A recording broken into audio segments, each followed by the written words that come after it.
Bismillahirrahmanirrahim. Assalamualaikum warahmatullahi wabarakatuh. Kami dari kelompok 4, Nur Hasanah dan Safinah, ingin mempresentasikan makalah filsafat Islam menurut mazhab peripatetik. Baik, langsung saja pembahasan pertama akan dibacakan oleh saudari Safinah. Silakan Safinah. Yang pertama, ada pengertian filsafat Islam. Filsafat Islam merupakan kajian sistematis terhadap berbagai aspek kehidupan, alam, semesta, moralitas, etika, dan pemikiran yang berkembang dalam peradaban umat muslim dan berhubung erat dengan ajaran-ajaran Islam. Istilah ini seringkali disamakan dengan filsafat Arab atau Muslim, meskipun cangkupannya lebih luas karena mencakup berbagai tradisi pemikiran yang berkembang di dunia Islam. Dalam konteks Islam, filsafat tidak hanya menjadi upaya intelektual dalam memahami realitas, tetapi juga usaha untuk menyelaraskan akal dengan wahyu, sehingga menghasilkan pemahaman mendalam tentang eksistensi dan tujuan manusia. Sejarah mencatat bahwa filsafat Islam mulai berkembang pesat sejak abad ke-8 Masehi. Pada masa ini, banyak karya filsafat Yunani diterjemahkan ke dalam bahasa Arab, khususnya di bawah pemerintahan dinasti Abbasiyah. Para filsuf muslim seperti Al-Kindi, Al-Farabi, Ibnu Sina, dan Ibnu Rushd memainkan peran penting dalam mengembangkan filsafat Islam dengan cara mengadaptasi dan mengkritisi pemikiran filsafat Yunani, kemudian menggabungkannya dengan nilai-nilai Islam. Proses ini menghasilkan sintesis untuk akal dan wahyu, menjadikan filsafat Islam sebagai bagian yang tak terpisahkan dari khazanah keilmuan dunia. Selanjutnya, B. Sejarah dan latar belakang munculnya mazhab peripatetik. Mazhab peripatetik dalam filsafat Islam merupakan kelanjutan dan adaptasi dari filsafat Yunani kuno, khususnya ajaran Aristoteles yang oleh kaum muslimin dikenal sebagai Aristu. Istilah peripatetik terdiri berasal dari kata Yunani peripatos yang berarti berjalan-jalan, merujuk pada kebiasaan Aristoteles mengajar sambil berjalan-jalan bersama murid-muridnya di Lyceum Athena. Masuknya filsafat Yunani ke dunia Islam terjadi pada abad ke-8 hingga ke-10 Masehi, terutama melalui gerakan penerjemah besar-besaran karya-karya filsafat Yunani ke dalam bahasa Arab yang terjadi di bawah kekuasaan dinasti Abbasiyah, khususnya pada Khalifah Al-Ma'mun. Dalam konteks ini, umat Islam tidak hanya sekedar menerjemahkan tetapi juga mengembangkan dan mengislamkan pemikiran-pemikiran Yunani tersebut. Larilah para filsuf muslim yang dikenal sebagai peripatetik Islam seperti Al-Kindi, filsuf muslim pertama yang mencoba mensistematiskan filsafat Yunani dalam konteks Islam. Yang kedua, Al-Farabi, yang menggabungkan pemikiran Plato dan Aristoteles dan dikenal sebagai guru kedua setelah Aristoteles. Yang ketiga, Ibnu Sina, yang mengembangkan sistem metafisika dan psikologi rasionalistik dalam Islam. Ibnu Rushd, yang terakhir, yang menulis komentar-komentar penting antara karya Aristoteles dan membela pentingnya akal dalam memahami syarat. Mazhab peripatetik dalam Islam berkembang karena dorongan kuat untuk memadukan antara akal dan wahyu, serta menjawab tantangan zaman seperti pertanyaan-pertanyaan hakikat Tuhan, jiwa, alam, serta dan hubungan antara agama dan filsafat. Yang C. Tokoh-tokoh mazhab peripatetik. Mazhab peripatetik dalam tradisi filsafat Islam dipelopori oleh para filsuf terbesar yang mengembangkan pemikiran Aristoteles ke dalam konteks Islam. Mereka tidak hanya menerjemahkan tetapi juga menafsirkan dan menyintesiskan filsafat Yunani dengan ajaran Islam. Tokoh-tokoh utama tersebut antara lain Al-Kindi, dengan julukan filsuf Arab pertama. Kontribusinya menggabungkan antara filsafat Yunani, antara ajaran Yunani dan agama Islam. Yang kedua, menulis ratusan karya dalam bidang metafisika, logika, matematika, dan kedokteran. Yang ketiga, menekankan bahwa bahwa filsafat tidak bertentangan dengan Islam, melainkan membantu memahami kebenaran wahyu. Karya terkenalnya adalah Fi al-Falsafah al-Ula, tentang filsafat pertama. Yang kedua, Al-Farabi, julukannya sebagai guru kedua setelah Aristoteles. Kontribusinya mengembangkan teori kenegaraan ideal dalam filsafat politik dalam membedakan Islam. Yang kedua, membedakan antara filsafat praktis dan teoritis. Yang ketiga, memadukan pemikiran Plato, Aristoteles secara sistematis.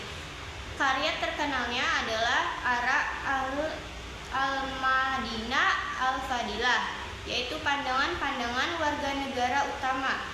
Yang ketiga, Ibnu Sina, julukannya sebagai filsuf dan dokter besar Islam. Kontribusinya mengembangkan konsep wujud, eksistensi dan esensi, serta teori emanasi dalam kosmologi. Yang kedua, pemikiran tentang jiwa dan akal sangat berpengaruh, bahkan hingga barat Latin.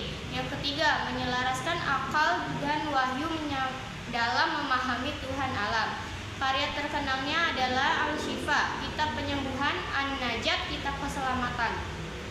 Yang terakhir ada Ibnu Rushd, julukannya sang komentator Aristoteles, berkontribusi membela filsafat dari kritik Al-Ghazali dalam karya At-Tahafut, keracunan atas keracunan. Yang kedua, menjelaskan bahwa filsafat dan agama tidak bertentangan, keduanya berasal dari sumber yang sama, yaitu kebenaran.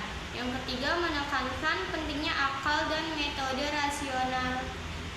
Karya terkenalnya komentar atas karya-karya Aristoteles, Tahafut al-Tahawut. Yang ketiga, pokok-pokok pemikiran mazhab peripatetik. Selanjutnya akan disampaikan oleh Kanur. Baik, lanjut yang D, pokok-pokok pemikiran mazhab peripatetik. Mazhab peripatetik dalam filsafat Islam merupakan mazhab yang didasarkan pada ajaran Aristoteles yang kemudian dikembangkan dan disesuaikan oleh para filsuf muslim seperti Al-Kindi, Al-Farabi, Ibnu Sina, dan Ibnu Rushd. Mazhab ini menekankan peranan akal, logika, dan pengamatan rasional dalam memahami realitas termasuk hakikat Tuhan, alam semesta, dan manusia. Pokok-pokok pemikirannya antara lain, yang pertama ada akal sebagai sumber pengetahuan. Mazhab ini berpandangan bahwa akal manusia adalah alat utama untuk mencapai pengetahuan dan kebenaran, meskipun wahyu diakui sebagai sumber kebenaran tertinggi.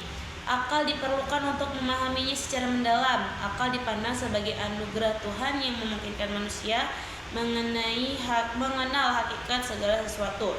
Yang kedua, ada filsafat dan agama tidak bertentangan. Para filsuf peripatetik, terutama Ibnu Rushd, menekankan bahwa filsafat dan agama saling melengkapi. Wahyu menyampaikan kebenaran kepada orang awam, sedangkan filsafat mengajarkan kebenaran kepada kaum intelektual. Oleh karena itu, tidak ada pertentangan antara wahyu dan akal sejati. Yang ketiga, ada metafisika, konsep wujud dan esensi. Konsep wujud atau eksistensi dan mahiyah atau esensi menjadi dasar pemikiran metafisika mazhab peripatetik. Ibnu Sina menjelaskan bahwa sesuatu bisa memiliki esensi tetapi belum tentu memiliki eksistensi. Tuhan adalah satu-satunya wujud yang esensinya sama dengan eksistensinya, wujud wajib. Sedangkan makhluk lain adalah wujud mungkin ada, mungkin tiada. Yang keempat, ada kosmologi, teori emanasi. Para pemikir peripatetik pengembangan teori emanasi untuk menjelaskan proses penciptaan alam dan Tuhan. Dalam teori ini, alam tidak diciptakan secara langsung, tetapi memancar emanasi secara bertingkat dari Tuhan melalui akal-akal aktif, intelektus. Ini merupakan ketentuan alam yang bersumber dari suatu realitas mutlak. Yang kelima, ada jiwa atau nafs dan akal. Mazhab peripatetik membahas jiwa secara mendalam. Ibnu Sina mengklarifikasikan jiwa manusia ke dalam 3 tingkatan. Ada jiwa negatif, pertumbuhan dan nutrisi, lalu ada jiwa hewani, perasaan dan gerak, dan jiwa rasional, berpikir dan memahami. Jiwa rasional adalah yang paling tinggi dan kekal. Proses penyempurnaan jiwa terjadi melalui pemikiran dan kedekatan dengan akal aktif. Yang keenam, yang terakhir, etika dan politik. Dalam etika dan filsafat politik, Al-Farabi menekankan bahwa kebahagiaan tertinggi sa'adah hanya dapat dicapai melalui kehidupan yang dijalani berdasarkan akal dan kebajikan. Negara ideal adalah negara yang dipimpin oleh orang bijak atau filosof, mirip dengan gagasan Plato tentang raja filsuf.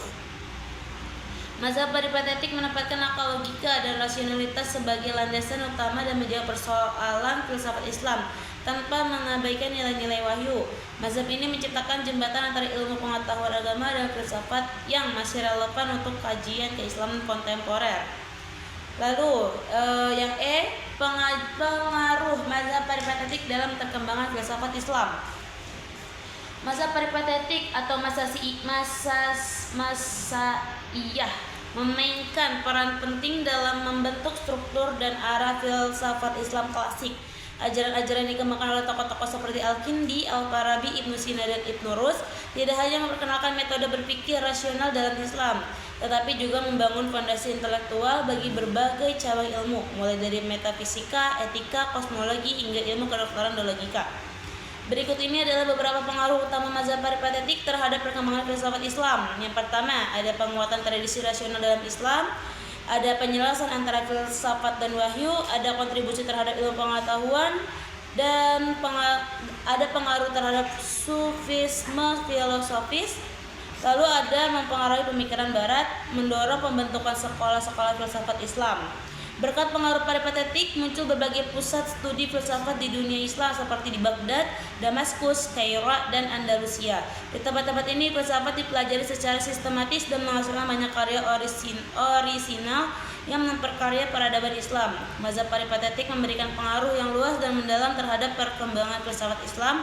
Ia tidak hanya membentuk cara berpikir logis dan sistematis di kalangan ulama dan cendekiawan muslim, tetapi juga menjembatani antara warisan intelektual Yunani dan spiritualitas Islam.